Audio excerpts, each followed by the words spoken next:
The autumn rain drummed steadily against the large windows of Fenway's Finest, one of Cincinnati's most popular sports-themed restaurants. Located just a few blocks from the Great American Ballpark, the establishment had become a gathering place for baseball fans, tourists, and locals alike since opening its doors 5 years earlier. The walls were adorned with memorabilia from Cincinnati's rich baseball history, vintage Reds jerseys spanning decades, signed baseballs in pristine glass cases, black and white photographs of legendary players who had called the Queen City home, and replica championship banners from the glory days of the Big Red Machine. The restaurant's interior design celebrated Cincinnati's baseball heritage with rich mahogany panels, brass fixtures polished to perfection, and red leather booth seating that evoked the classic American sports bar aesthetic. Multiple flat-screen televisions were strategically positioned throughout the dining room, ensuring that no patron would miss a moment of the action, whether it was a regular season game or post-season drama. It was a busy Friday evening in October, the kind of night when the restaurant's experienced staff knew they'd be running at full capacity from the moment they opened until well past closing time. The World Series was underway between the Houston Astros and Philadelphia Phillies, and even though the Cincinnati Reds weren't playing, having been eliminated from playoff contention months earlier, the excitement of postseason baseball had Cincinnati sports fans out in droves. The dining room buzzed with animated conversations about batting averages, playoff predictions, nostalgic memories of the Big Red Machine's championship seasons, and heated debates about the current team's prospects for next year.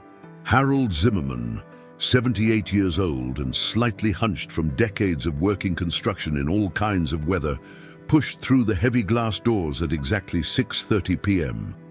His weathered hands, marked by countless calluses and small scars that told the story of a lifetime of manual labor, trembled slightly as he adjusted his worn but meticulously clean Cincinnati Reds cap. The same one he'd owned for over 20 years, purchased during one of his rare splurges at a game against the St. Louis Cardinals back in 2003. Harold moved slowly but deliberately, his carved wooden cane tapping rhythmically against the polished hardwood floor as he approached the hostess station, taking in the familiar sights and sounds of a restaurant filled with fellow baseball enthusiasts. Harold had been coming to places like this for over 50 years, ever since he'd first started attending games at Crosley Field as a young man in the 1960s. He had witnessed the rise of the Big Red Machine, cheered for Johnny Bench behind home plate, watched Pete Rose dive headfirst into bases with reckless abandon, and celebrated alongside thousands of other fans when the Reds won the World Series in 1975 and 1976. Baseball wasn't just entertainment for Harold, it was a connection to his youth, to memories of attending games with his late wife Margaret, and to the community of fans who shared his passion for the game. The young hostess, Madison Thompson, barely looked up from her digital seating chart as Harold approached her station. She was 22 years old, fresh out of college with a communications degree that she felt was being wasted on restaurant work, and had been working at Fenway's Finest for only 3 months. Her blonde hair was perfectly styled despite the humidity from the rain outside. Her makeup was flawlessly applied, and her attitude clearly reflected someone who believed she belonged somewhere more upscale and sophisticated than a sports bar in Cincinnati, even one with the reputation and clientele of Fenway's Finest. Madison had grown up in the affluent suburb of Indian Hill, the daughter of a successful corporate attorney and a real estate agent who specialized in luxury properties. Her understanding of struggle was limited to deciding which expensive college to attend and which internship would best position her for a career in marketing or public relations. She had taken the hostess job reluctantly, viewing it as a temporary inconvenience while she waited for something better to come along, and her interactions with customers often reflected her impatience with what she considered beneath her qualifications and aspirations. "Excuse me, miss," Harold said politely, his voice carrying the gentle rasp that comes with age and countless years of cheering at Riverfront Stadium and later at Great American Ballpark. "I'd like a table for one, please. Nothing fancy, just somewhere I can watch the game and have a quiet dinner. I don't mind waiting if you're busy." Madison glanced up briefly from her computer screen, taking in Harold's appearance with an expression that immediately shifted from bored indifference to barely concealed disdain. His clothes were clean but clearly showing their age. A faded flannel shirt that had been washed hundreds of times but still maintained its pressed appearance. Work pants with permanent creases that spoke of decades of careful maintenance, and scuffed but polished boots that had obviously carried him through countless workdays. His Cincinnati Reds cap showed its age around the edges, and his jacket, while clean and well-maintained, was clearly from an earlier era when quality meant durability rather than fashion. What Madison saw was everything she had been raised to look down upon: working-class clothes, advanced age, and the general appearance of someone who didn't fit her definition of the upscale clientele that Fenway's Finest supposedly catered to. She had no understanding of the pride that went into maintaining dignity on a limited income, the effort required to keep older clothes looking presentable, or the quiet strength that emanated from someone who had worked with his hands his entire life. "Sir, we're extremely busy tonight," she said, her tone sharp and dismissive, designed to discourage rather than welcome. "We have a 2-hour wait for parties without reservations, and most of our available tables are in the bar area, where it gets quite loud. Perhaps you'd be more comfortable at the diner down the street, Murphy's Tavern. They cater to your type of clientele and have a more casual atmosphere." Harold's face flushed slightly, the sting of discrimination hitting him like a physical blow, but he maintained his composure with the dignity that comes from having faced life's hardships for nearly 8 decades.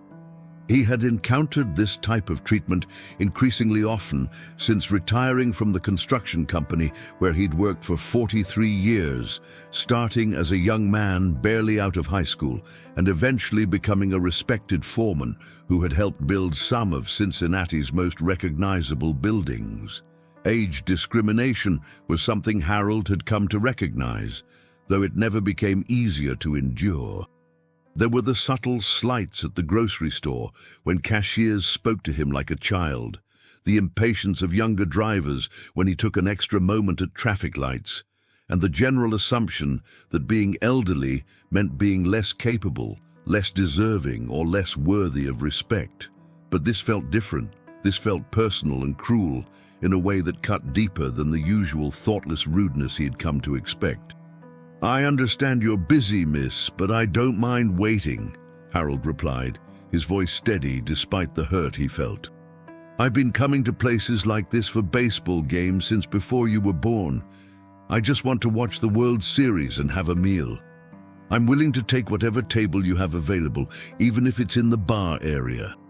Madison rolled her eyes with theatrical exaggeration, her frustration evident to anyone watching the interaction.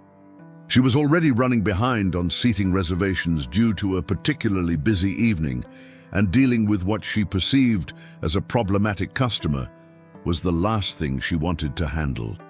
"Look, Grandpa," Madison said, her voice dripping with condescension that seemed to echo through the lobby area.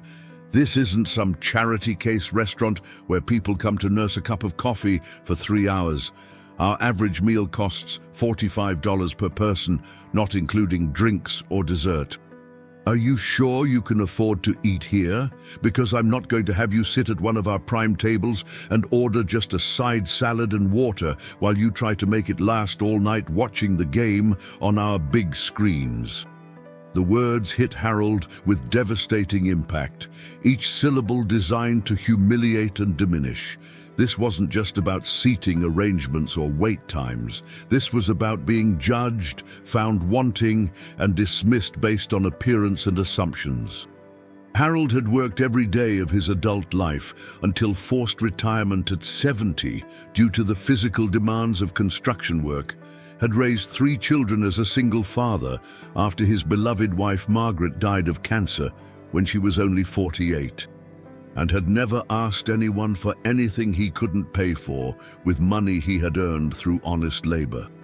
Harold's monthly social security check was modest, supplemented by a small pension from the construction company and careful savings accumulated over decades of living within his means. He had over $200 in his worn leather wallet, more than enough for dinner and a generous tip. But more importantly, he had the dignity that comes from a lifetime of paying his own way and treating others with respect, regardless of their station in life.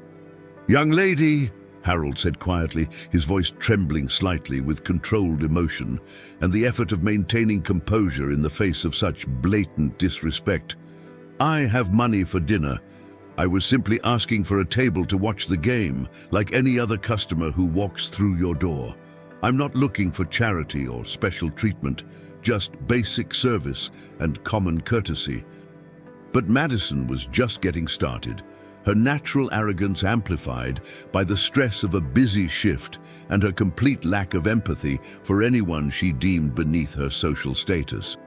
The conversation was beginning to attract attention from other patrons waiting in the lobby area, and rather than moderating her behavior, Madison seemed to feed off the audience, performing her disdain for their entertainment.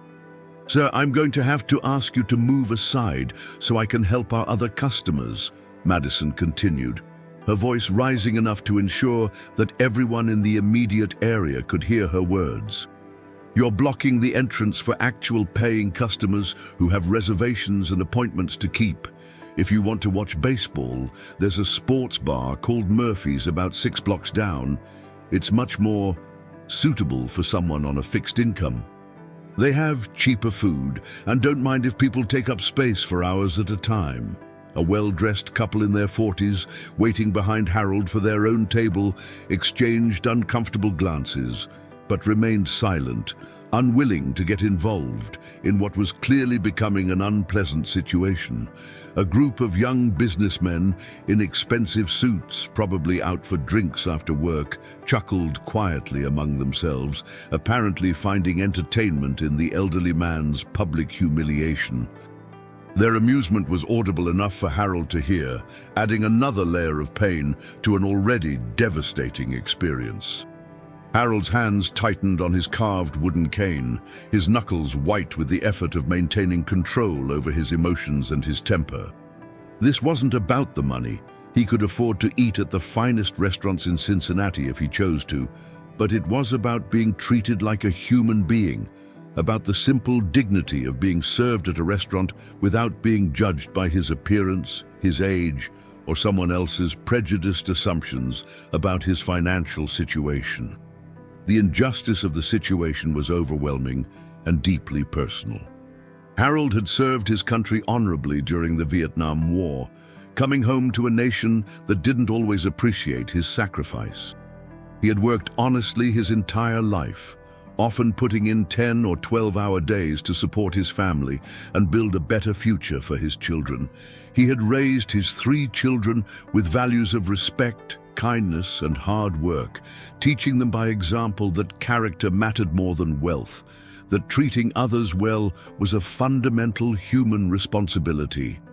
Now, in the twilight of his life, he was being treated like a vagrant, like someone whose presence was an inconvenience and whose dignity was dispensable for the entertainment of others.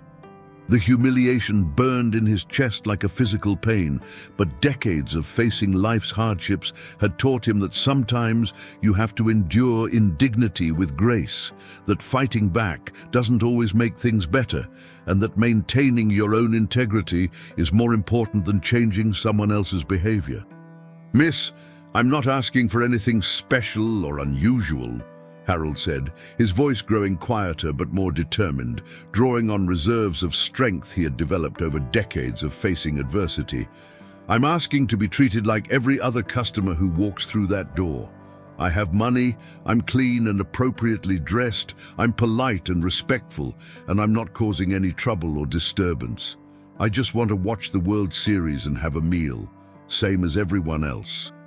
Madison, however, was beyond reason at this point, her arrogance and lack of empathy combining with the pressure of a busy shift to create a perfect storm of cruelty. She had convinced herself that she was dealing with a problem customer rather than recognizing that she was the source of the problem, and her behavior was escalating rather than de-escalating the situation.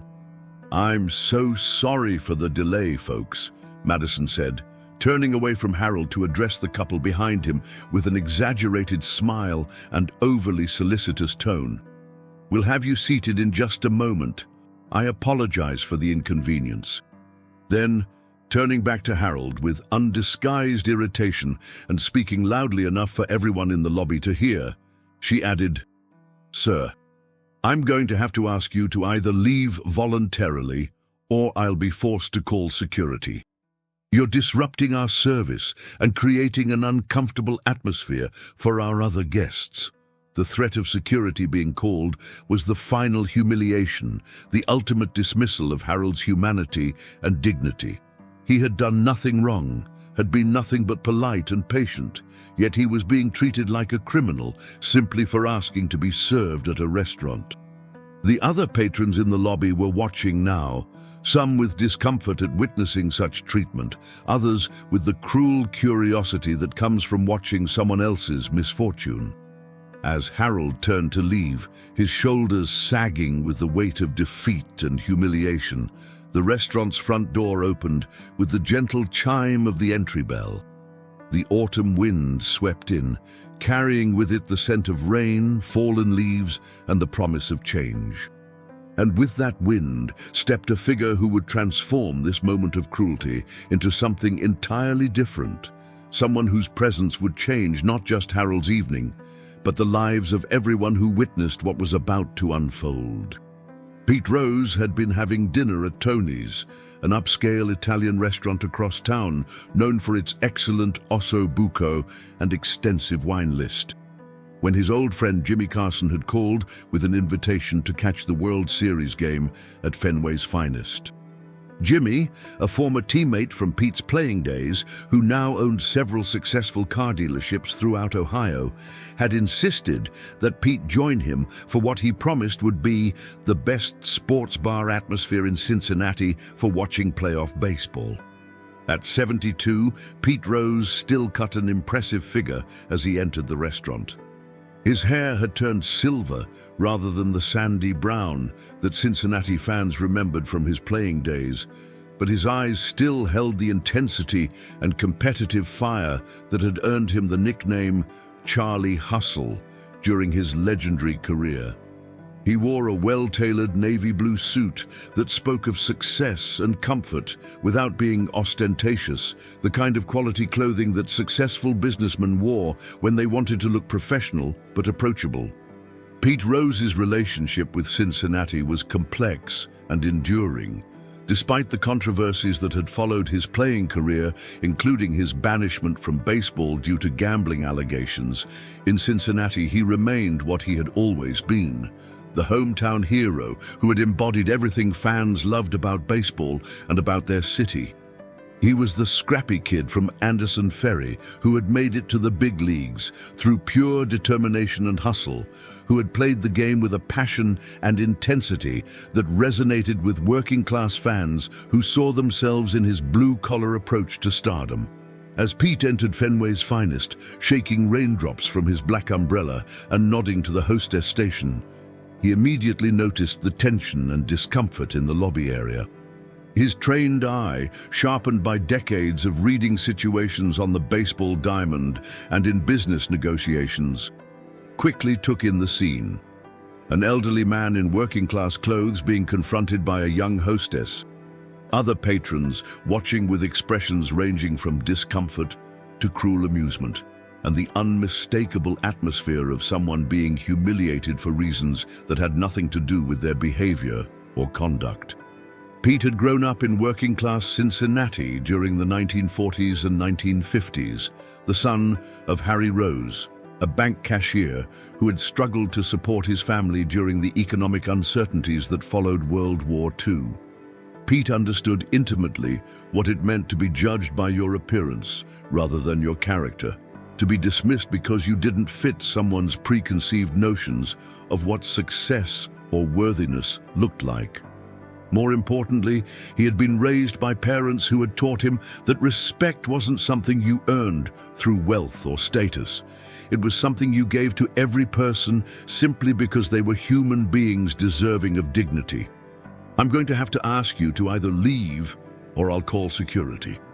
You're disrupting our service, Madison was saying as Pete approached the hostess station, her words carrying clearly across the lobby and immediately drawing his attention to what was obviously an unjust situation. Pete Rose's arrival in the lobby didn't go unnoticed by the other patrons. Several people recognized him immediately, and a quiet murmur of excitement began to ripple through the waiting area. Here was Cincinnati baseball royalty, a living legend whose 4,256 career hits had made him one of the most famous athletes in the city's history, stepping into what should have been a routine restaurant visit, but was clearly becoming something much more significant. "Excuse me," Pete said, his voice carrying the confidence and authority of someone who had spent decades in high-pressure situations and knew how to command attention when necessary. "But I couldn't help noticing what's happening here."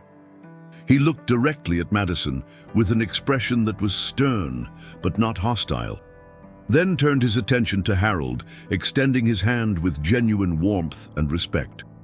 "I'm Pete Rose, and I'd be honored to know your name, sir." Harold looked up, startled by the unexpected intervention and immediately recognizing one of Cincinnati's most famous residents. Like most Cincinnati sports fans his age, Harold had followed Pete Rose's career from the beginning, had cheered his pursuit of Ty Cobb's all-time hits record, and had been in the stands at Riverfront Stadium on September 11, 1985, when Pete broke the record with his 4,192nd hit. That moment had been one of the greatest in Cincinnati sports history, a night when the entire city had celebrated the achievement of their hometown hero. "Harold Zimmerman, Mr. Rose." Harold replied, his voice still shaking slightly from the emotional impact of his humiliation, but gaining strength from the unexpected support. It's an honor to meet you, sir. I was there the night you broke Ty Cobb's record. Greatest moment in Cincinnati baseball history." Pete shook Harold's hand firmly, immediately noting the calluses and strength that spoke of a lifetime of honest, physical work. These were hands that had built things, had created value through labor, had supported a family through decades of dedication and effort. Pete recognized the signs because he had grown up around men like Harold, had learned his work ethic from people who understood that success came through persistence and character rather than privilege or connections. "The honor's mine, Harold," Pete said with genuine warmth, making sure his words carried to everyone in the lobby area. "Now, what seems to be the problem here?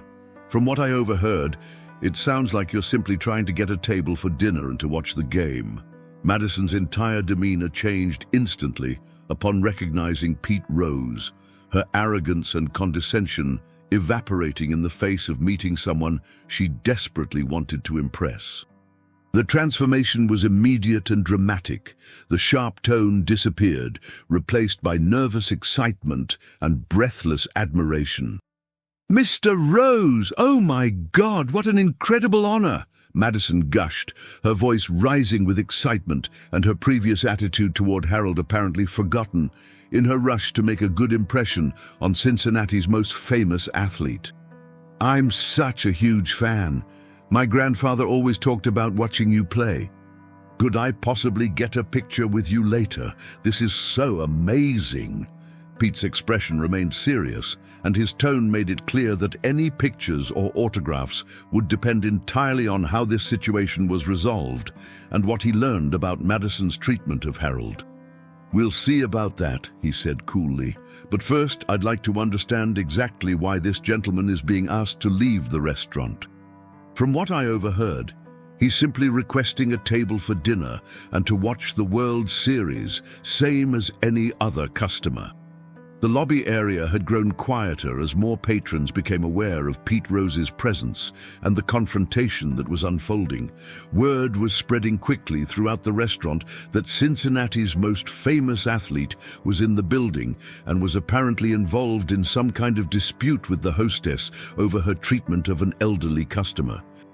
Madison found herself in an impossible position, suddenly realizing how her behavior might appear to someone whose opinion could make or break her reputation in Cincinnati. She stammered, trying to find a way to explain her actions that wouldn't make her look like the cruel, prejudiced person she had revealed herself to be. "Well, I was just trying to manage our seating efficiently," Madison said weakly, her earlier confidence completely gone. "We're extremely busy tonight, and I was explaining our wait times and suggesting that this gentleman might be more comfortable at a restaurant with a different atmosphere." "That's not what I heard," Pete said firmly, his voice carrying clearly through the lobby and ensuring that everyone present understood exactly what had transpired. "What I heard was someone being told they couldn't afford to eat here, being directed to leave and find a restaurant more suitable for their income level, and being threatened with security for the crime of asking to be treated like a customer." Pete Rose's presence had transformed the situation completely. This was no longer just about one elderly man being mistreated by an arrogant hostess. This had become a public confrontation involving one of Cincinnati's most beloved figures, and everyone present understood that they were witnessing something significant. Harold shifted uncomfortably, still overwhelmed by the sudden turn of events and uncertain how to handle being the center of so much attention. "Mr. Rose, it's okay. I don't want to cause any trouble or make a scene. I can go somewhere else. There are plenty of other places to watch the game." "Harold," Pete said, turning to face him directly with an expression of genuine respect and concern, "the only trouble here is the way you've been treated, and that's absolutely not acceptable. Not in my city, not in any city, and certainly not anywhere that claims to welcome customers." Pete Rose turned back to Madison, and his expression had hardened with the kind of competitive intensity that had made him famous on the baseball diamond.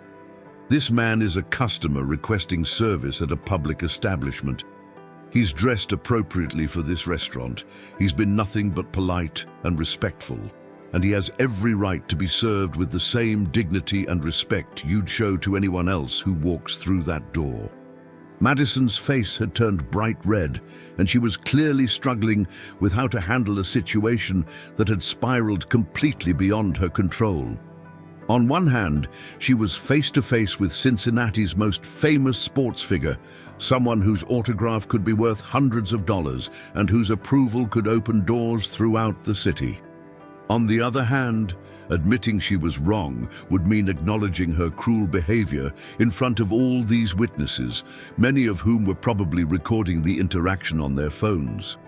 "I was just trying to manage our seating efficiently and ensure all our customers have the best possible experience," Madison said desperately, grasping for any explanation that might salvage her reputation. "Sometimes older customers need more assistance with our menu and technology systems, and that can slow down our service during busy periods."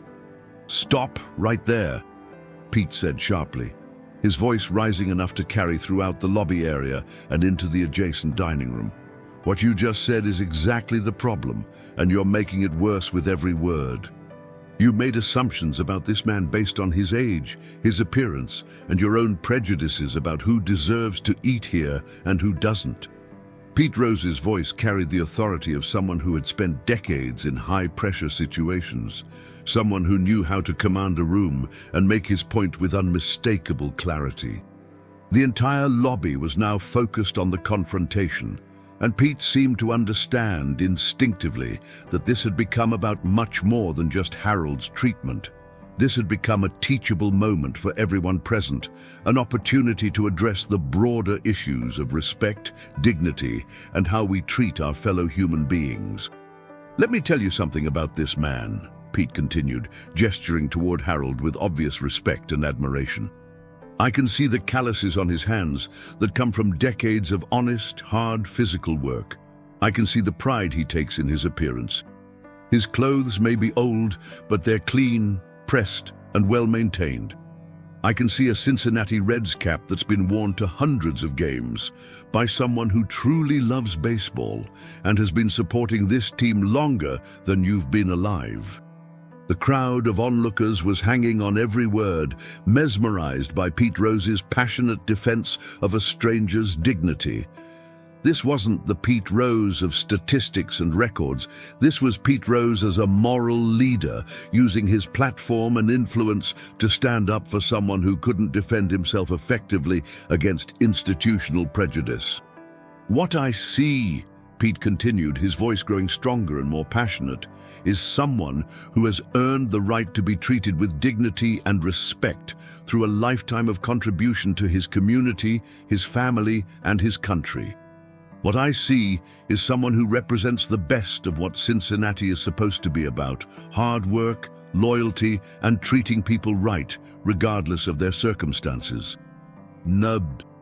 The silence in the lobby was profound and electric, broken only by the distant sounds of the kitchen preparing orders and the baseball game playing on televisions throughout the restaurant.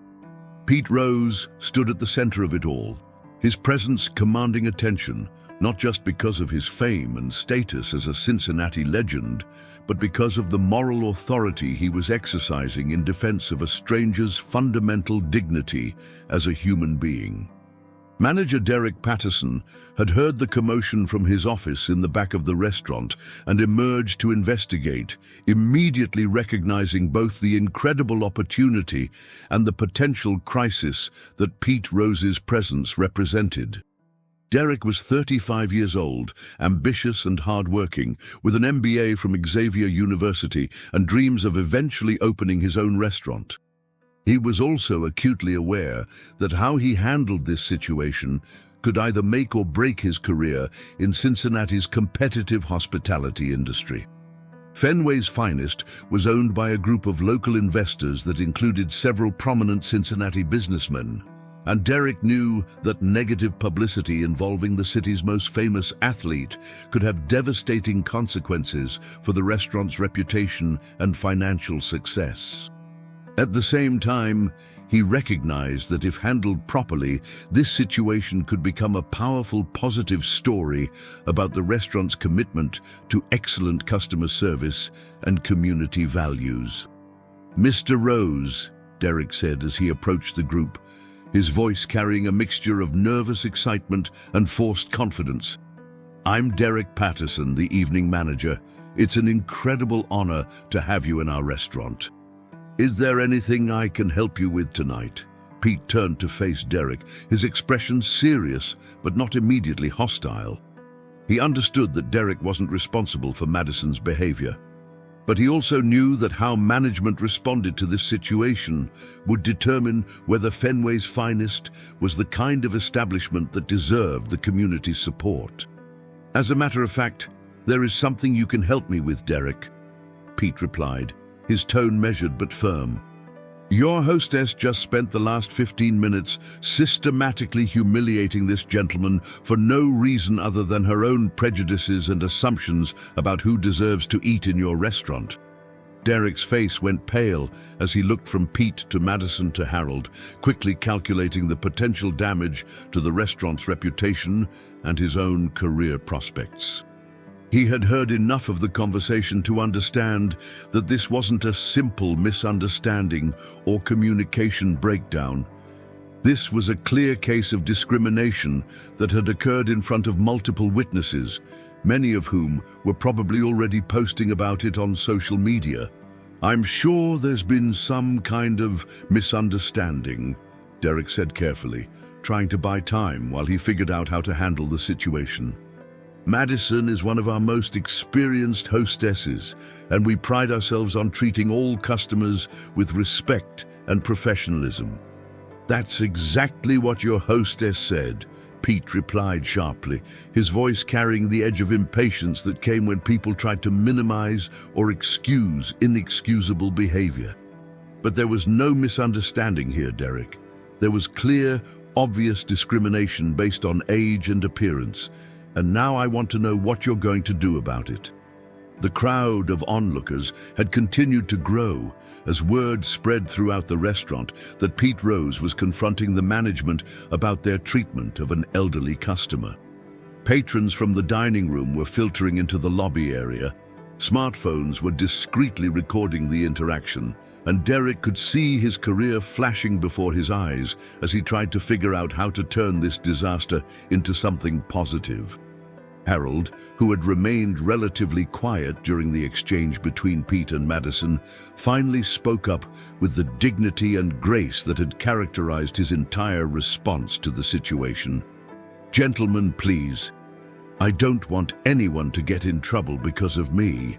I understand that mistakes happen and people sometimes have bad days. I can just go to another restaurant and we can forget this whole thing ever happened." Pete turned to Harold with an expression of genuine warmth and deep respect, recognizing the character it took to show such grace under pressure. "Harold, with all due respect, this isn't just about you anymore. Though your dignity and your right to be treated fairly certainly matter, this is about how we treat people in our community, how we decide who deserves respect and who doesn't, and what kind of society we want to live in." Pete's voice grew stronger and more passionate as he continued, addressing not just Harold and Derek, but the entire crowd that had gathered to witness this unprecedented confrontation. "What happened to you tonight was wrong, fundamentally and completely wrong. And if we don't address it directly and honestly, if we just sweep it under the rug or pretend it was a misunderstanding, then it's going to happen to someone else tomorrow and the next day and the day after that." The crowd of onlookers was completely engaged now, understanding that they were witnessing something far more significant than a simple customer service dispute. This was Pete Rose, Cincinnati's most famous athlete, using his platform and influence to address issues of dignity, respect, and social justice that affected everyone in the community. Derek realized that the situation was rapidly spiraling beyond his control, but he also began to see an opportunity to turn a potential disaster into a powerful positive story for the restaurant. If he handled this correctly, Fenway's Finest could become known not for discrimination, but for its commitment to treating all customers with dignity and respect. "Mr. Rose, you're absolutely right," Derek said, making a decision that would define his career and possibly his life. "What happened here tonight was completely unacceptable and contrary to everything we claim to stand for as a business and as members of this community." Derek turned to face Madison directly, his expression serious and disappointed. "Madison, I want you to apologize to Mr. Zimmerman immediately, and I want it to be a real apology, not an excuse or an explanation, but a genuine acknowledgement that your behavior was wrong and hurtful." Madison looked around at all the faces watching her. Her earlier arrogance and condescension completely evaporated, replaced by embarrassment and the growing realization that her behavior had been witnessed and judged by dozens of people, including Cincinnati's most famous athlete. She was young, she had made a terrible error in judgment, and now she was facing the consequences in the most public way possible. "Mr. Zimmerman," Madison said, her voice trembling with genuine emotion for the first time that evening, "I am deeply and sincerely sorry for how I treated you tonight. There is no excuse for what I said or how I acted. You came here as a customer seeking service, and instead you received treatment that was cruel, discriminatory, and completely inappropriate. I was wrong, and I apologize." Harold nodded graciously, his innate kindness and forgiveness evident even in the face of such public humiliation. "I accept your apology, young lady. We all make mistakes, and the important thing is that we learn from them and try to do better." But Pete Rose wasn't satisfied with just an apology. He understood that this moment represented an opportunity to create real change, to address not just this individual incident, but the broader attitudes and behaviors that made such incidents possible.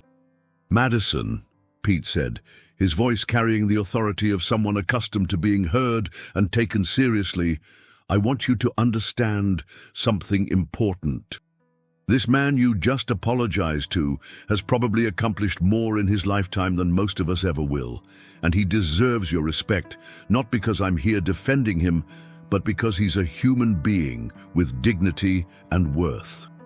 Pete's voice carried throughout the lobby and into the adjacent dining room, and his words were having a profound impact not just on Madison, but on everyone listening. Several of the other patrons who had earlier been watching Harold's humiliation with amusement now looked uncomfortable and ashamed, perhaps recognizing their own complicity in allowing such treatment to continue unchallenged. "Let me tell you what I see when I look at Harold Zimmerman," Pete continued, his voice growing more passionate and eloquent as he spoke.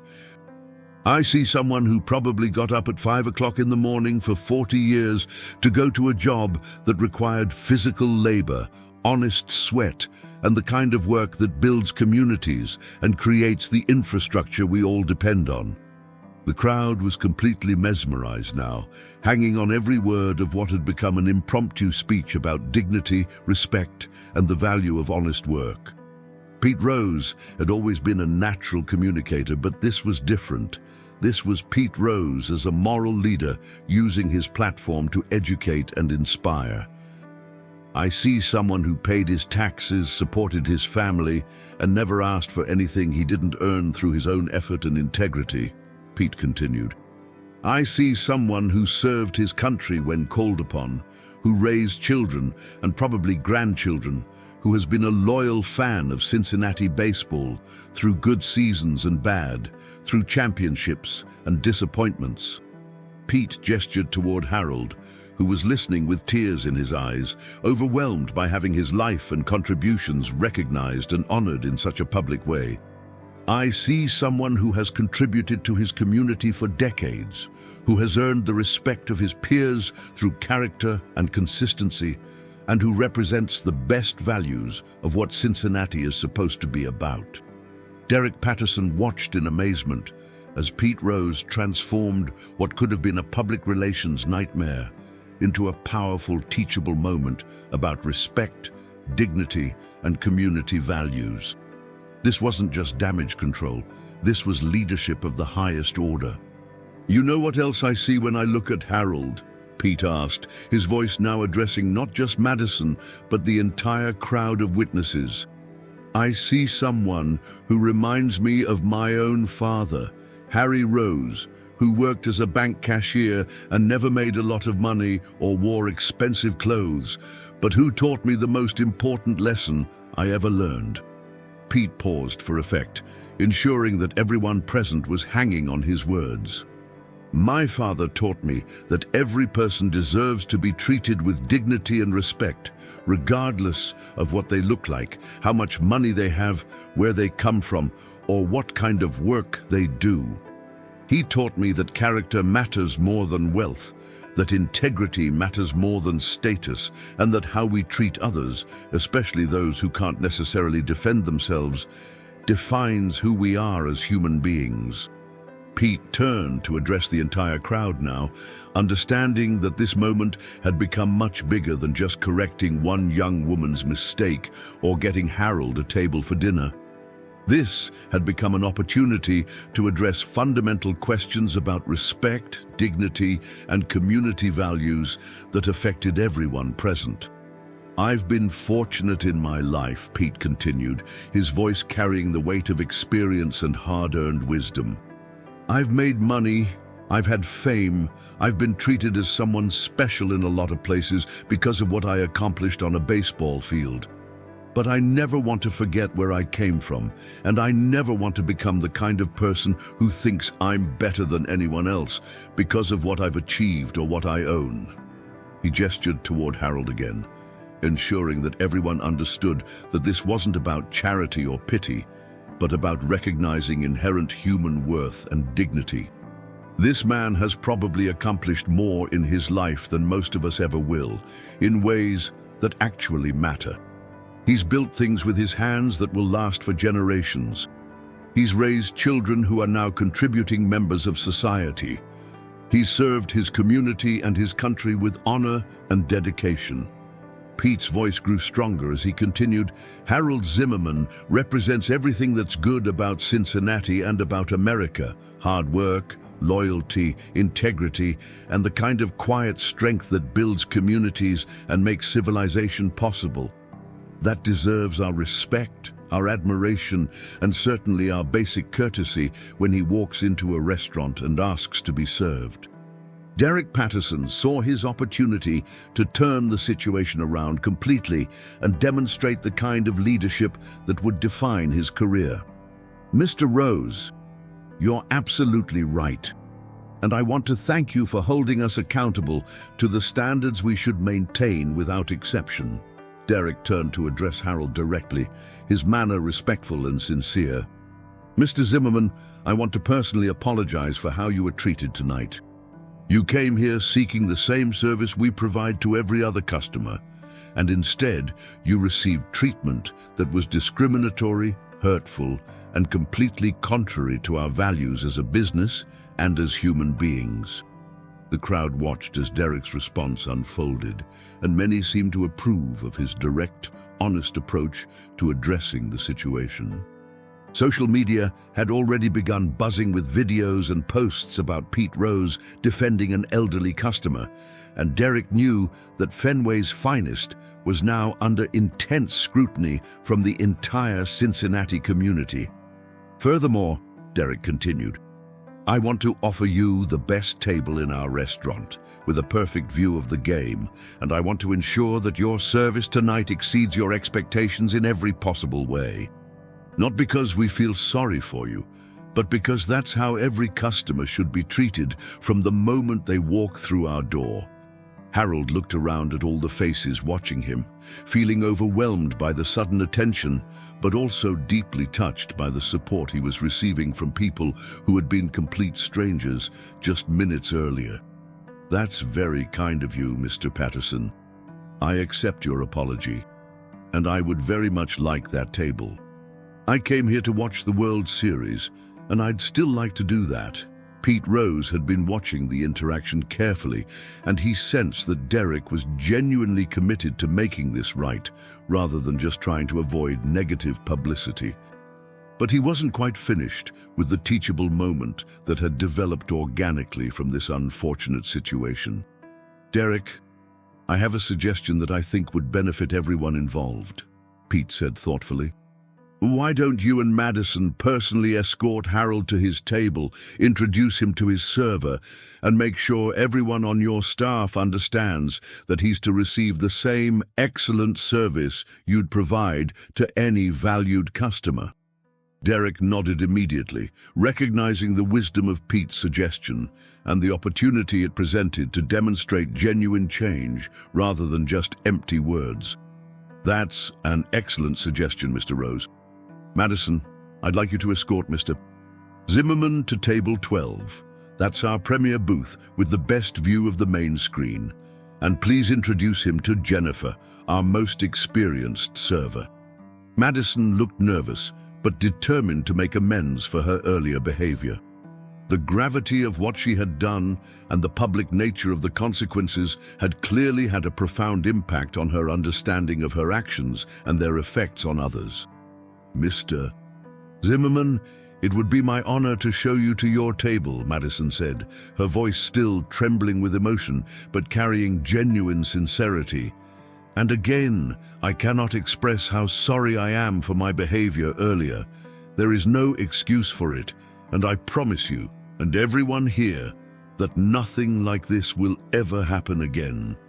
Madame, as the small procession began moving toward the dining room, Pete Rose addressed the crowd of onlookers that had gathered to witness this extraordinary confrontation and its resolution. "Folks, I hope you'll remember what happened here tonight. Pete said, his voice carrying the authority of someone who had spent decades in the public eye and understood the power of teachable moments. We all have choices every day about how we treat the people around us, and those choices matter more than we sometimes realize. Many in the crowd nodded in agreement, and several approached Pete to shake his hand and express their admiration for his intervention. But Pete deflected the praise, instead focusing attention on Harold and the broader lessons that could be drawn from the evening's events. "The real hero tonight is Harold Zimmerman," Pete announced to the crowd, ensuring that his words carried throughout the restaurant. He faced discrimination and humiliation with dignity and grace. He stood up for himself when necessary, but he also showed forgiveness and understanding when offered a genuine apology. That's the kind of character we should all aspire to have. As Harold was seated at his table in the restaurant's prime location, he looked around the dining room with new eyes. The other patrons were watching him with curiosity and respect rather than the dismissive glances or cruel amusement he had grown accustomed to receiving in recent years. His server, Jennifer, approached with a warm, genuine smile and treated him like the valued customer he deserved to be recognized as. Pete Rose, meanwhile, was fielding requests for autographs and selfies from other diners who had witnessed his intervention, but he kept looking over at Harold's table to ensure everything was proceeding smoothly. When he noticed Harold studying the menu with a slight frown of concentration, Pete excused himself from his admirers and walked over to join him. "Everything going okay, Harold?" Pete asked as he slid into the booth across from him, genuinely concerned about his new friend's comfort and experience. Harold looked up, still seeming slightly overwhelmed by the dramatic turn his evening had taken. "Mr. Rose, I have to admit I'm feeling a little nervous about ordering. Not because of the money," he added quickly, wanting to make sure Pete understood that financial concerns weren't the issue, but because I don't want to look foolish or out of place. Some of these dishes have names I can't even pronounce, and I don't want to embarrass myself after everything that's happened." Pete laughed warmly, his natural charisma and down-to-earth personality immediately putting Harold at ease. "Harold, let me tell you something that might surprise you. I've eaten at some of the fanciest restaurants in the world, places in New York, Los Angeles, even Europe during my playing days, and half the time I have no idea what I'm ordering either." Pete's admission seemed to relax Harold considerably, and Pete continued with the kind of practical advice that came from years of navigating unfamiliar social situations. "The secret is to just ask your server to recommend something good and explain anything you're not sure about. Jennifer has been working here for years, and she knows this menu better than anyone. There's no shame in asking questions. That's what she's here for." When Jennifer returned to take their orders, Pete made a point of asking her to explain several menu items and to recommend her personal favorites, demonstrating through his own behavior that there was nothing embarrassing about seeking information or assistance. His casual, unpretentious approach put Harold completely at ease, and soon both men were engaged in comfortable conversation about baseball, Cincinnati, and their shared experiences growing up in a city that valued hard work and loyalty. "You know, Harold," Pete said as they waited for their food to arrive, "I need to tell you something important. What happened tonight reminded me of exactly why I love Cincinnati so much. And it's not because of baseball success or personal achievements." Harold leaned forward, interested in hearing Pete's perspective on their shared hometown and the events of the evening. "I love Cincinnati because this is fundamentally a city where people understand the value of hard work and treating each other with respect," Pete continued. "It's a place where character matters more than pretension, where loyalty is valued over convenience, and where people like you, people who have built their lives on integrity and dedication, are recognized and appreciated for their contributions." Harold nodded thoughtfully, his eyes brightening as he reflected on his lifetime of experiences in Cincinnati. I've lived here my entire life, Mr. Rose, born and raised in the same neighborhood where I still live today. I raised 3 children in the same house Margaret and I bought when we got married in 1965.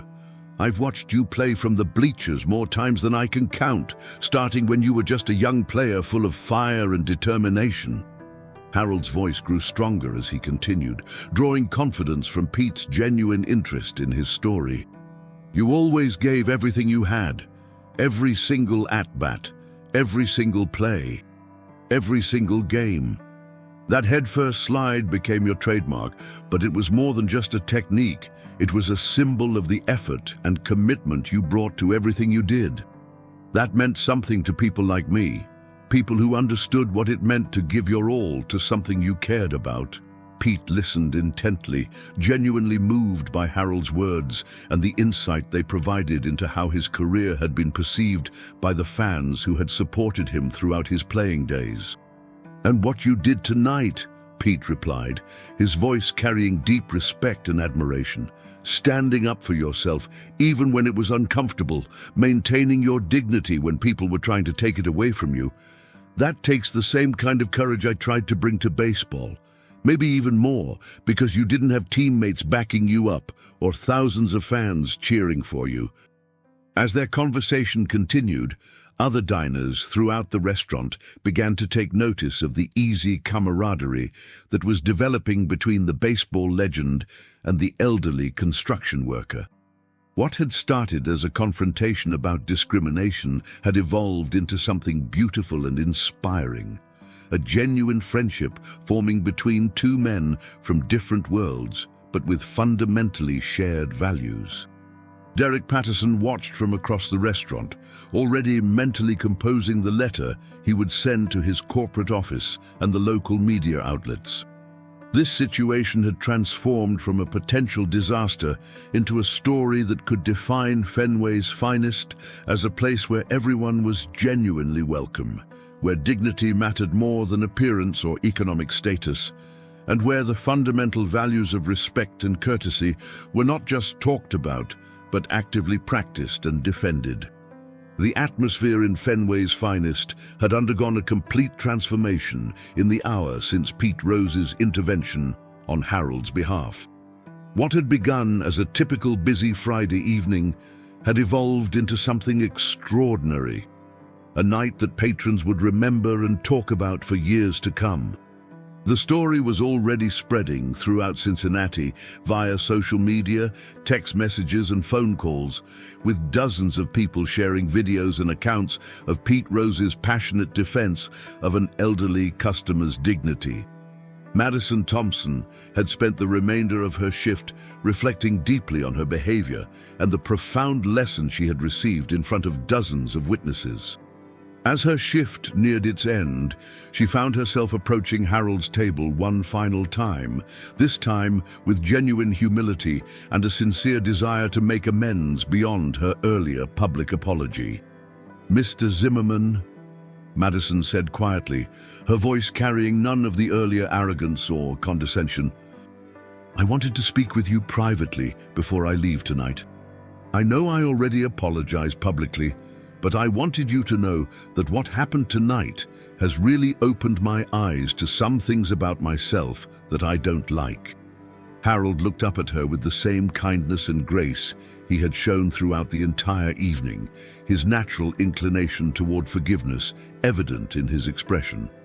"Sit down for a moment, young lady. Let's talk." Madison slid into the booth next to Pete, who had been listening to their conversation with interest and approval. She took a deep breath before continuing, clearly struggling with emotions she wasn't accustomed to experiencing. "I grew up in Indian Hill," Madison began, referring to one of Cincinnati's most affluent suburbs. "And I realize now that I've lived in a bubble my entire life. I've never had to worry about money, never had to work physical jobs, never really understood what it means to struggle or to be judged by your appearance rather than your character." Harold and Pete listened without interruption, recognizing that Madison was engaged in the kind of honest self-reflection that could lead to genuine personal growth and change. What I did to you tonight was cruel and wrong, and it came from ignorance and prejudice that I didn't even realize I had," Madison continued, tears beginning to form in her eyes. "I made assumptions about you based on how you looked and how you dressed, and I treated you as less than human because of those assumptions. That's not who I want to be."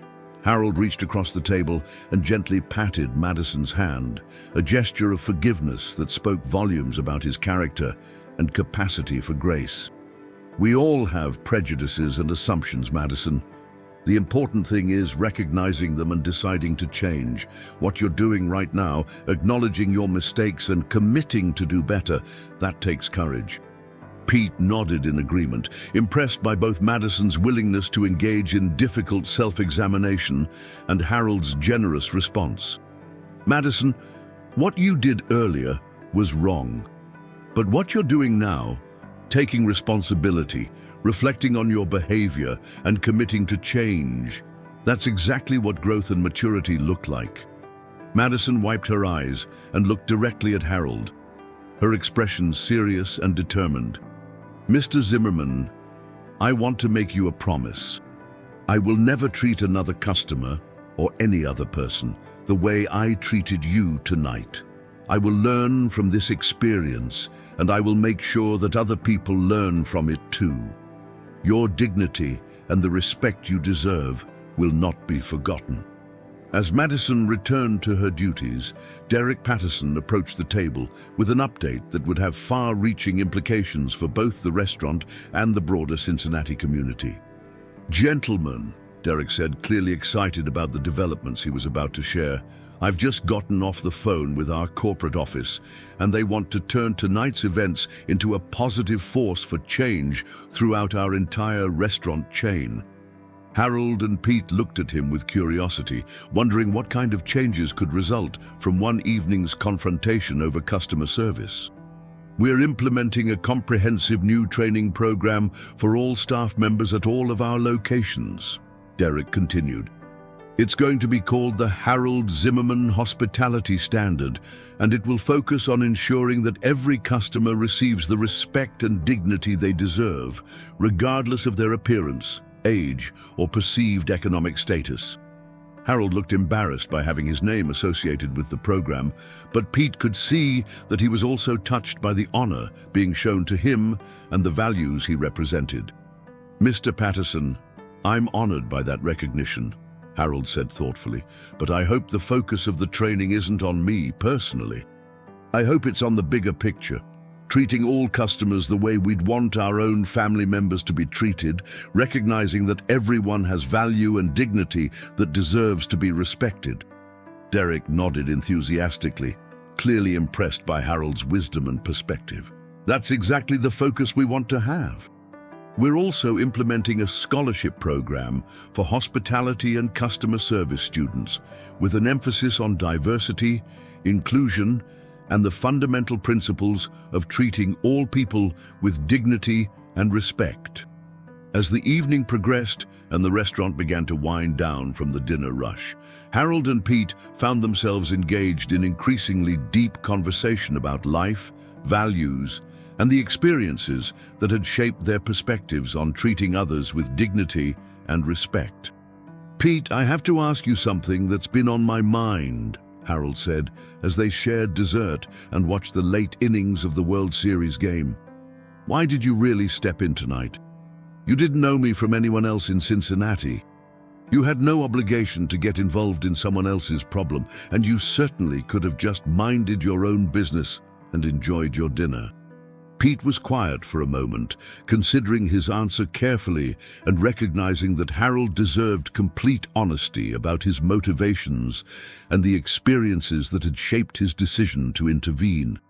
"Harold, I told you earlier about my father and how he taught me to treat people with respect, but there's actually more to it than that," Pete said, his voice taking on a more personal and reflective tone. He leaned back in the booth, his expression thoughtful as he gathered his thoughts. "When I was playing professional baseball, I was incredibly fortunate to be successful, to make good money, to achieve fame and recognition that most people never experience. But I never forgot something important about where all of that success came from. Harold listened intently, understanding that Pete was sharing something deeply personal and meaningful. Every night when I stepped up to the plate at Riverfront Stadium, there were thousands of fans in those seats. People like you who had worked hard all day, who had saved money to buy tickets, who had brought their families to watch us play. Pete continued. Those fans weren't there because they had easy lives or unlimited resources. They were there because they loved baseball and because watching us play gave them joy and excitement and a connection to something bigger than their daily struggles. Pete's voice grew stronger as he continued, his passion for the subject evident in every word. I realized that my entire career, all of my success, all of the opportunities I had, everything depended on people like you continuing to support baseball, continuing to believe that what we were doing on that field mattered enough to spend their hard-earned money and precious free time coming to watch us. Harold nodded, clearly moved by Pete's perspective and the respect it demonstrated for the fans who had supported his career. When I saw what was happening to you tonight, Pete continued, I didn't just see one elderly man being treated badly. I saw every working father who had ever brought his kids to a game, even when money was tight. I saw every loyal fan who had supported the team through good seasons and bad. I saw every person who believes that in America, if you work hard and treat people right, you deserve to be treated with dignity and respect in return. Pete straightened up, his voice becoming stronger and more determined. I've made mistakes in my life, Harold. Some of them very public, some of them very private, but all of them mine to own and learn from. But one thing I promised myself long ago was that I would never become the kind of person who forgets where he came from or who thinks he's better than the people who supported him and made his success possible. Harold's eyes filled with tears as he listened to Pete's explanation, understanding that their meeting and friendship had deeper meaning than just a chance encounter in a restaurant. That means more to me than you can possibly know, Pete, Harold said, his voice thick with emotion. Not just what you did tonight by standing up for me, but this friendship we've started, this conversation we're having. At my age, you don't expect to make new friends, especially friends like you who could choose to spend their time with anyone they wanted. Pete smiled warmly, genuinely touched by Harold's words and the connection they had formed. The friendship goes both ways, Harold. This conversation, getting to know you, learning about your life and your perspective, this has become the most meaningful part of my evening, maybe of my entire week. As they prepared to leave the restaurant, Harold had one final observation to share, something that had been forming in his mind throughout the evening's extraordinary events. You know what I think I've learned from all of this? Harold said thoughtfully. It's that respect and dignity aren't really about age or money or social status. They're about recognizing that every person has a story, has contributed something valuable to the world, has experiences and wisdom that deserve to be acknowledged. Pete nodded in agreement, impressed by Harold's insight and the wisdom that came from his decades of life experience. That young woman, Madison, learned something important tonight, Harold continued. The other customers who witnessed what happened learned something too.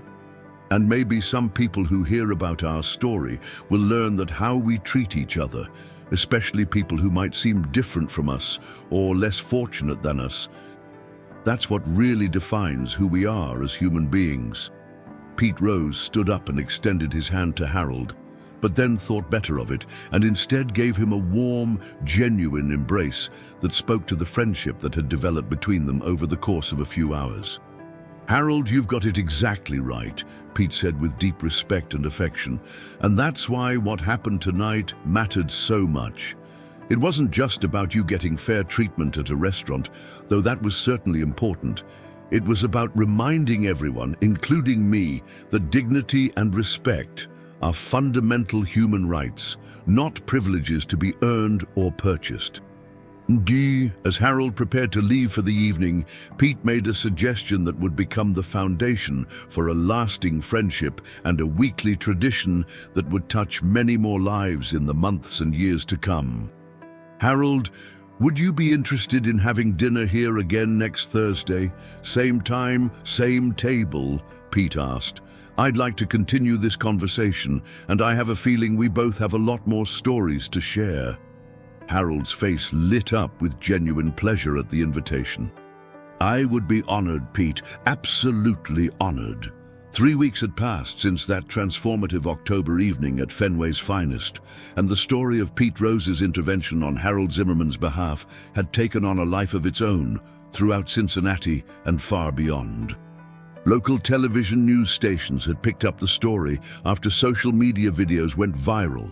National sports networks had covered it as an example of athletes using their platforms for social good. And the restaurant had received hundreds of calls and emails from people across the country praising both Pete Rose's moral courage and Derek Patterson's handling of the crisis. More significantly, the incident had sparked broader community conversations about ageism, respect for elderly citizens, and how businesses could create truly inclusive environments for customers from all walks of life. Harold Zimmerman found himself unexpectedly in the role of a local celebrity and spokesman for dignity in customer service, with several community organizations, senior centers, and business groups inviting him to speak about his experiences and the importance of standing up for fundamental human dignity. On this particular Thursday evening, Harold was back at Fenway's Finest for what had quickly become the highlight of his week. Pete Rose had kept his promise to join Harold for dinner every Thursday evening, and their friendship had deepened considerably over shared meals, conversations about baseball and life, and the discovery that despite their different backgrounds and levels of fame, they shared fundamental values about treating others with respect and maintaining personal integrity. The restaurant had undergone subtle but meaningful changes in the weeks since the incident.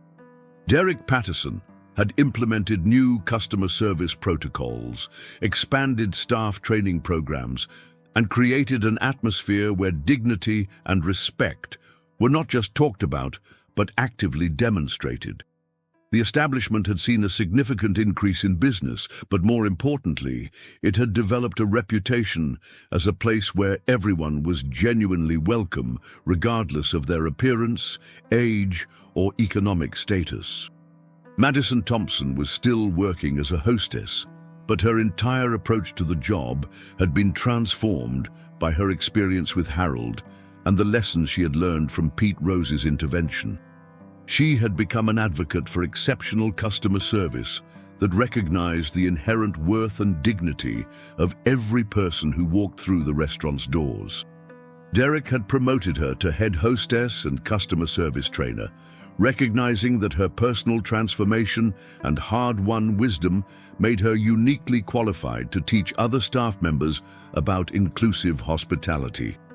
"Harold, you're not going to believe what happened today," Pete said as he settled into their usual booth. Table 12 had become known throughout the restaurant as the friendship table, waving to several other diners who had come to expect seeing him there every Thursday. "I got a call from the mayor's office this morning. They want to present you with a key to the city." Harold nearly choked on his water, his eyes widening with surprise and disbelief. "A key to the city? For what? I didn't do anything except try to order dinner and watch a baseball game." Pete laughed warmly, delighted by Harold's modest reaction to what was clearly a significant honor. "That's exactly the point, Harold. You handled an unfair and humiliating situation with dignity and grace. When it was over, you showed forgiveness instead of seeking revenge or trying to profit from the attention. In a world where everyone seems to be looking for their 15 minutes of fame or trying to make money from viral moments, you just went back to being yourself, a decent human being with integrity and class." Jennifer approached their table with the warm, genuine smile that had become familiar over the past few weeks. She had become more than just their server. She had become a friend who looked forward to their weekly visits and the positive energy they brought to the restaurant. "Good evening, gentlemen," Jennifer said cheerfully. "The usual tonight, or are you feeling adventurous?" Harold chuckled, his confidence and comfort level having grown considerably since that first intimidating encounter with the menu 3 weeks earlier. "You know us too well, Jennifer. But I have to ask, are you getting tired of us taking up this booth every Thursday evening?" Jennifer's laugh was genuine and affectionate. "Are you kidding me? You two have become the absolute highlight of my week. Plus, every Thursday this place is packed with people hoping to catch a glimpse of Pete Rose and the famous Harold Zimmerman. You've become Cincinnati celebrities." Indeed, word had spread throughout the city and beyond that Pete Rose could be found at Fenway's finest every Thursday evening, dining with the elderly man whose dignified response to discrimination had touched hearts and changed minds across the community. The restaurant had experienced a significant increase in business on Thursday evenings, but more importantly, it had become known as a place where the fundamental values of respect and dignity were not just discussed, but actively lived out.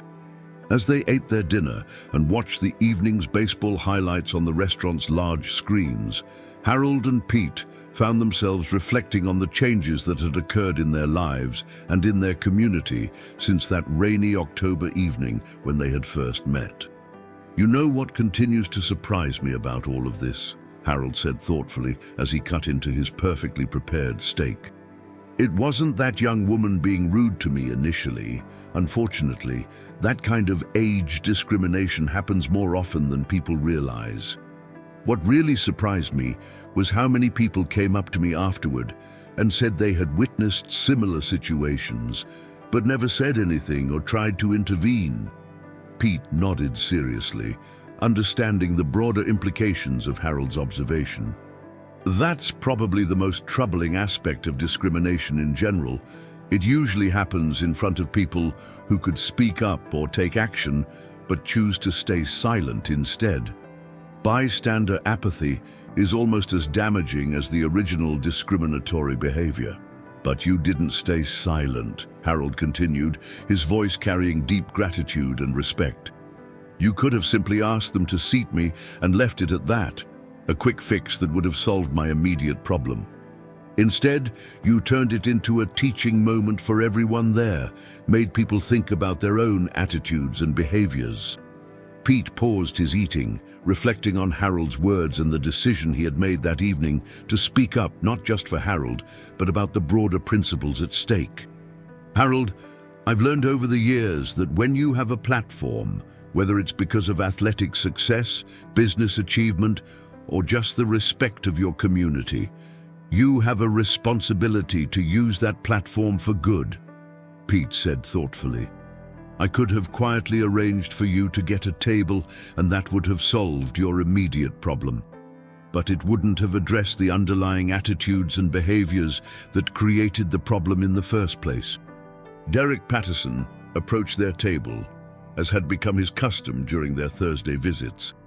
The incident had transformed not just the restaurant's reputation and practices, but Derek's own understanding of hospitality, leadership, and the impact that businesses can have on their communities. "Gentlemen, I hope you don't mind the interruption, but I have some exciting news I wanted to share with both of you," Derek said, clearly enthusiastic about the developments he was about to describe. Harold and Pete looked up with curiosity, wondering what new developments had emerged from their ongoing story and its impact on the restaurant industry. "Our corporate office has made a decision that I think you'll both appreciate," Derek continued. "They're implementing the Harold Zimmerman hospitality standard at all 57 of our restaurant locations across Ohio, Kentucky, and Indiana. But that's not all. 3 other restaurant chains have contacted us about adopting similar training programs based on what happened here that night." Harold looked genuinely moved by the honor, but also somewhat embarrassed by the attention.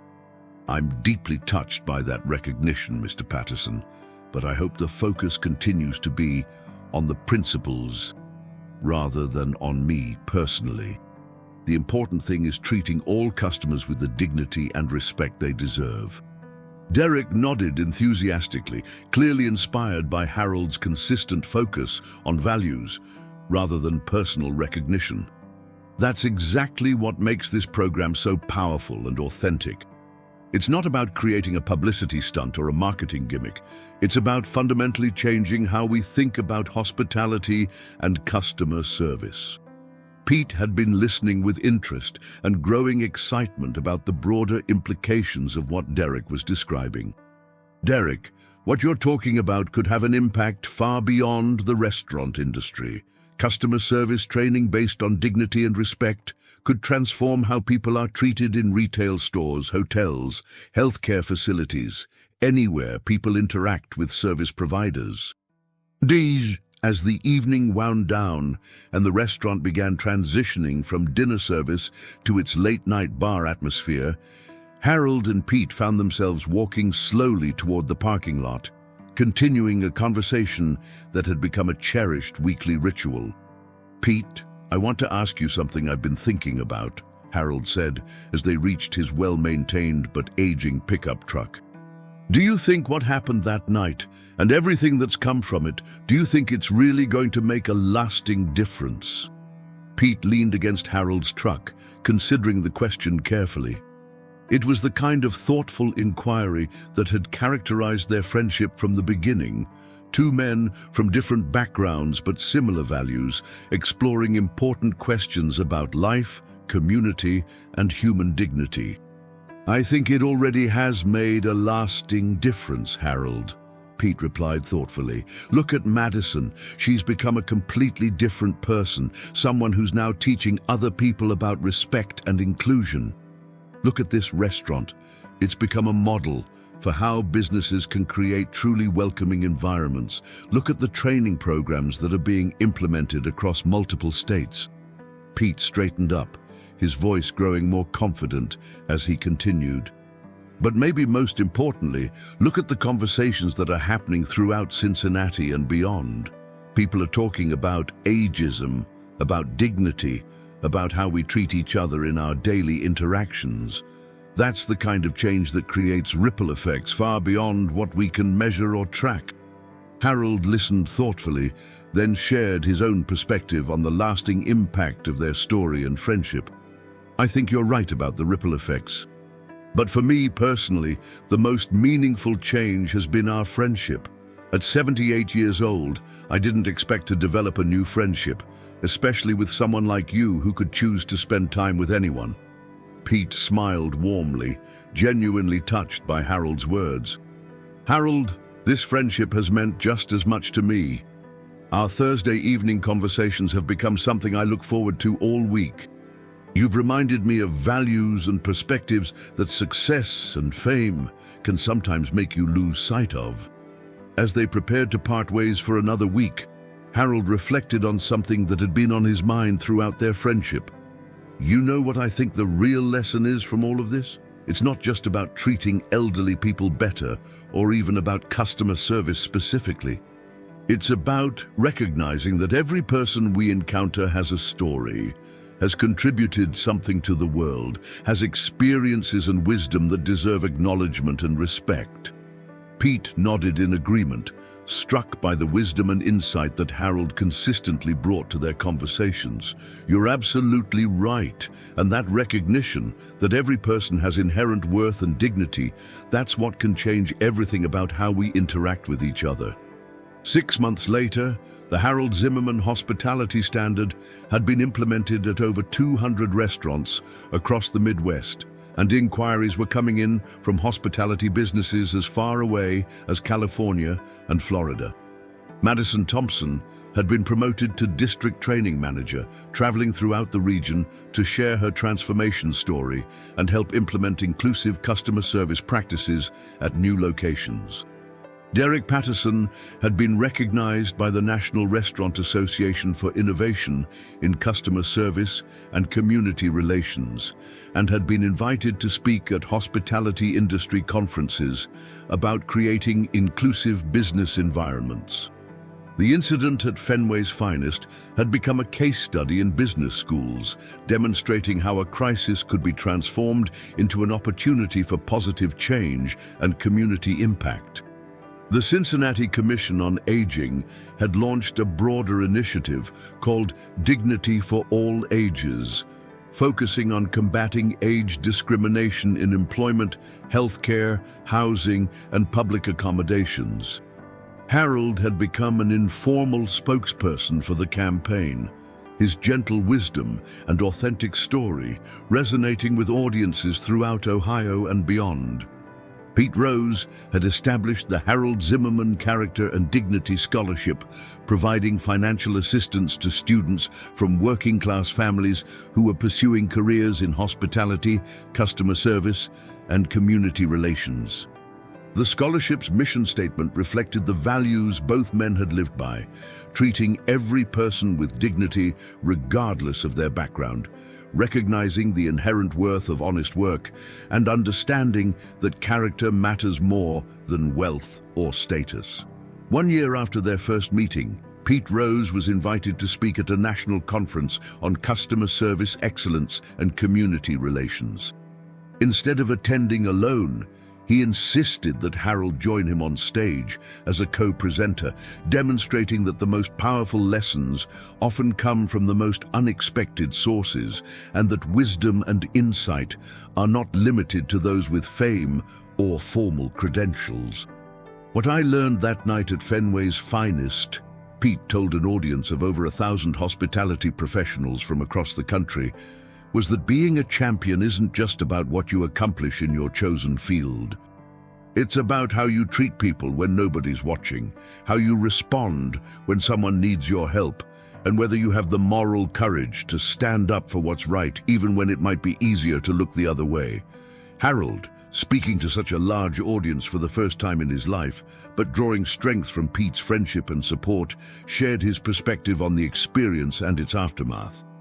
I never expected to become friends with Pete Rose when I walked into that restaurant just wanting to watch a baseball game, but what I discovered is that respect and kindness can bridge any gap between people, gaps of age, fame, wealth, or background. When we treat each other as human beings first, everything else becomes secondary.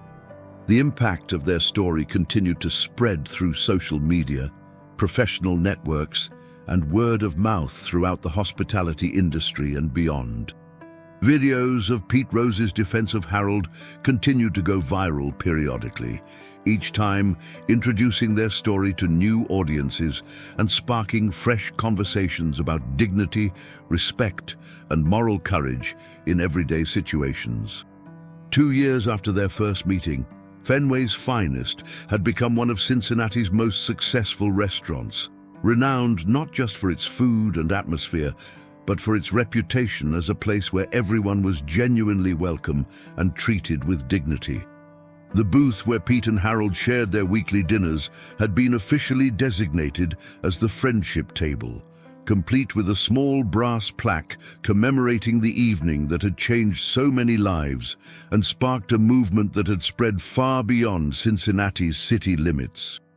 Derek Patterson had eventually left the restaurant industry to become a full-time consultant, helping businesses across the country implement inclusive service practices and create environments where all customers felt valued and respected.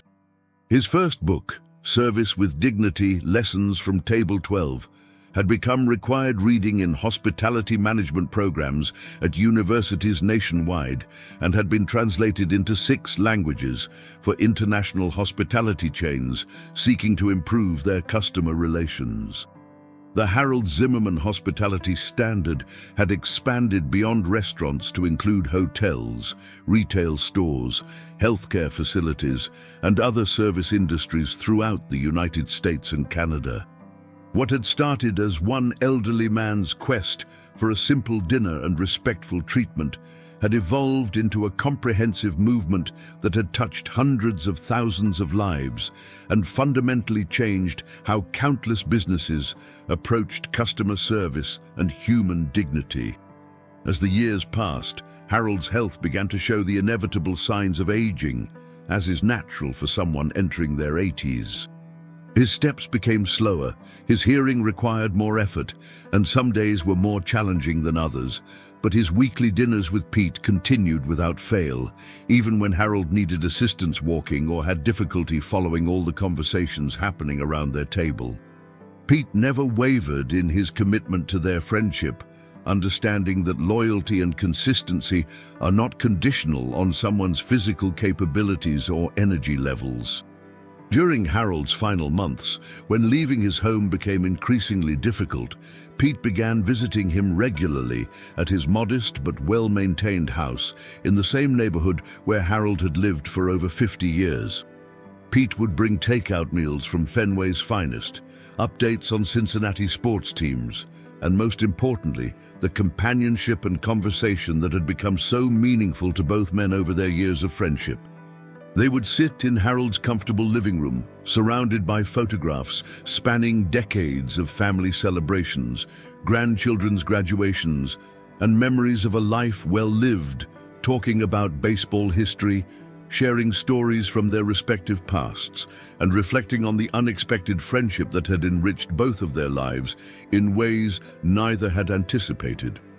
Harold Zimmerman passed away peacefully on a Thursday evening in late spring, exactly 3 years and 7 months after he had first met Pete Rose at Fenway's finest.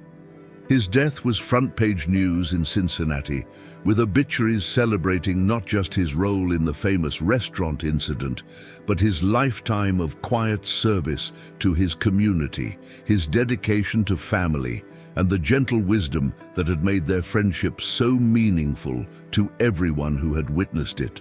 Harold's funeral at St. Monica Catholic Church was attended by over 800 people. Family members, former co-workers from his construction days, members of his parish community, neighbors who had known him for decades, and hundreds of strangers whose lives had been touched by his story of dignity and grace under pressure. The church was filled to capacity, with people standing in the aisles and gathered outside the building, all wanting to pay their respects to a man who had become a symbol of quiet strength and human decency. Pete Rose delivered one of the primary eulogies, speaking not about Harold's brief moment of national fame, but about his lifetime of contributions as a husband, father, worker, and community member. Pete's words were deeply personal and moving, reflecting the genuine friendship and mutual respect that had developed between two men from very different backgrounds, but with shared fundamental values.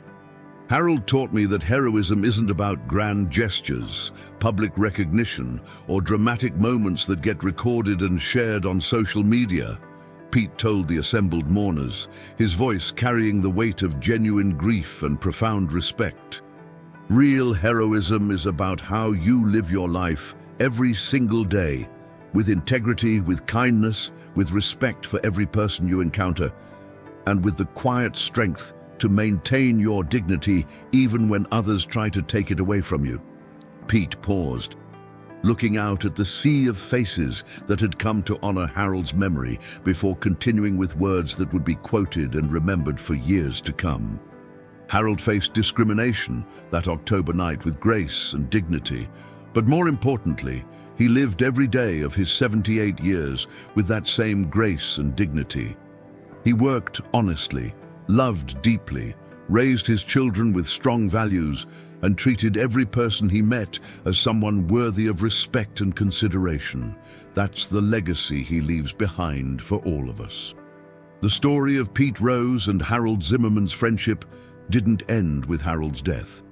Pete established a permanent endowment in Harold's name at the University of Cincinnati, providing scholarships specifically for students from working-class families who demonstrated both academic promise and a commitment to community service and treating others with dignity and respect. The scholarship program's mission statement, written jointly by Pete and Harold during Harold's final months, reflected the values both men had lived by and the lessons their friendship had taught to thousands of people. True success is measured not by what you achieve for yourself, but by how you treat others, especially those who may not be able to help you in return. Character, integrity, and simple human kindness are the foundations upon which meaningful lives are built. Madison Thompson, now a successful restaurant owner in her own right, served on the scholarship selection committee, helping to identify recipients who demonstrated not just academic achievement, but a genuine commitment to inclusive service and respect for all people. Each year, scholarship winners were invited to Cincinnati, where they would have dinner at the friendship table at Fenway's Finest and learn about the legacy of two men whose unlikely meeting had changed so many lives and created lasting positive change. The booth where Pete and Harold had shared their weekly meals became something of a pilgrimage site for people in the hospitality industry and beyond. Business managers would bring new employees there to hear the story firsthand. Couples would request the table for special anniversary celebrations, and visitors to Cincinnati would specifically seek out Fenway's Finest to sit where history had been made and where the values of dignity and respect had been so powerfully demonstrated. Pete Rose continued his weekly visits to the restaurant for several months after Harold's passing, but eventually found that the tradition had become too emotionally difficult to maintain alone. The empty seat across from him served as a constant reminder of the friendship he had lost and the conversations he would never again be able to enjoy. Instead of abandoning their connection to Fenway's Finest entirely, Pete began hosting an annual dinner there each October, on the anniversary of the night he had first met Harold. The event became both a fundraiser for the Harold Zimmerman Scholarship Program and a reminder to everyone present about the importance of treating others with dignity, respect, and basic human kindness. As Pete Rose entered his own later years, he often reflected on the unexpected ways that life had brought meaning and purpose to his post-baseball career. His athletic achievements and records would always be part of his legacy, but the friendship with Harold Zimmerman and the movement it had inspired gave him a different kind of satisfaction. The knowledge that he had used his platform and influence to make a positive difference in the world beyond the baseball diamond. The story of that October evening at Fenway's Finest became more than just a viral moment or a heartwarming anecdote about celebrity intervention. It became a testament to the power of moral courage, the importance of standing up for others who may not be able to defend themselves, and the beautiful possibilities that exist when people from different backgrounds come together around shared values of dignity and respect. In a world that often seems increasingly divided by differences in age, race, economic status, and social background, the friendship between Pete Rose and Harold Zimmerman proved that genuine connection and mutual respect can bridge any gap. Their story reminded everyone who heard it that heroism doesn't require a spotlight or a stage. Sometimes it simply requires the courage to treat another human being with the dignity and respect they deserve, regardless of appearances or circumstances. The legacy of that evening continued to inspire people years after both men had passed away, proving that when we stand up for what's right, when we treat others with respect regardless of their circumstances, and when we choose kindness over indifference, we have the power to change not just individual lives, but entire communities and cultures. Harold Zimmerman had walked into Fenway's Finest that rainy October night, simply wanting to watch a baseball game and have a quiet dinner. He left as the catalyst for a movement that would eventually touch hundreds of thousands of lives and remind countless people that in America and everywhere else, dignity and respect aren't luxuries to be earned or purchased. They are fundamental human rights that belong to every person, regardless of age, appearance, wealth, or social status. The friendship table at Fenway's Finest remains occupied every Thursday evening, though now by different patrons who have requested it specifically because of its history and meaning. The brass plaque commemorating Harold and Pete's friendship reads simply, "In memory of Harold Zimmerman and Pete Rose, friends who reminded us that dignity, respect, and kindness can change the world, one conversation at a time."